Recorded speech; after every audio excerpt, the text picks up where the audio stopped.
Today we bring you to a story of a woman who proved to the world that love is not confined to the boundaries of species and genus. A woman who falls in love with what most would term a monster.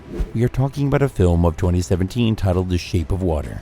It is centered around a girl, Eliza Esposito, who is introduced to a lonely and isolated janitor who works at a secret government laboratory. The film begins with her dreaming of her world submerged in water. She's woken up by her alarm and then proceeds to take a bath, meanwhile leaving an egg to boil. Then she spends a few minutes with her neighbor, Giles, watching a TV show. When she's done, she leaves for work, but not before running into her landlord, who is the owner of a movie theater. She takes the bus to her work, which is the secret government laboratory. There, she is working with her best friend cleaning around the laboratory. They discover that the laboratory has captured an amphibious man, who is brought into the secret lab in a water tank. Eliza gets near the tank and the creature responds to her, triggering Dr. Hofstetler, in charge of the new amphibian project. To usher them out of the lab, the creature has been agitated.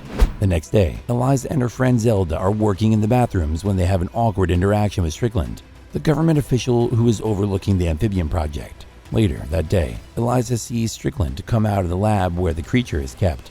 Strickland is bleeding profusely. Later, Eliza and her friend are called to clean up the mess in the lab room. There, Eliza finds Strickland's bit-off fingers and gives them to Fleming. Meanwhile, the scene shifts to Giles, who has made a painting of an ad and plans to show off to his boss, hopefully get paid for it and perhaps even get his job back. That night, Eliza again visits the creature and figures out a way to lure him out. She cracks an egg, in response to which, the creature comes to the surface of the pool. When she tries to hand him the egg, the creature freaks out, so she instead places it at the side of the pool.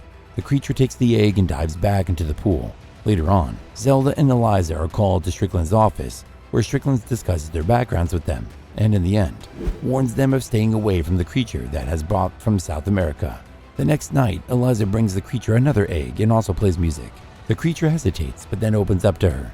Their dates continue this way, leading to even dances. Hofstetler catches them, but does not disturb them. Hofstetler runs his actual bosses, the Soviets, and tells them all he knows about the creature, and implores them to begin the extraction of the creature quickly, as the creature may be intelligent and able to communicate. Later, when Eliza is doing laundry for the lab, she finds a way to switch off the cameras if the need arises. She then visits the creature in the facility, but finds the man seriously injured and chained. As she attempts to help him, Strickland arrives. Eliza hides and witnesses Strickland's torture and taunting of the creature. In the meantime, the general arrives at the facility, and Strickland starts giving a briefing on the amphibian. The general is told that the tribes of South America worship the amphibian like a god. The general and Strickland both make fun of the amphibian, while Dr. Hofstetler explains that the creature can alternate between two different breathing mechanisms. Even though Hofstetler protests, Strickland adamantly advises the general to vivisect the creature for them to better understand the creature and his attributes. Eliza witnesses all of this and follows Strickland to his office. There, she learns that the amphibian man is to be subjected to dissection. Eliza decides to help the creature and tries convincing Giles to help him, but he refuses because he's afraid of breaking the law.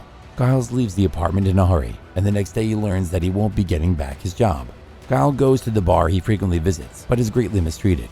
There, the man decides to help Eliza, as Eliza and Giles form a plan to get the creature out. Hofstetler is told to kill the creature if its dissection cannot be stopped.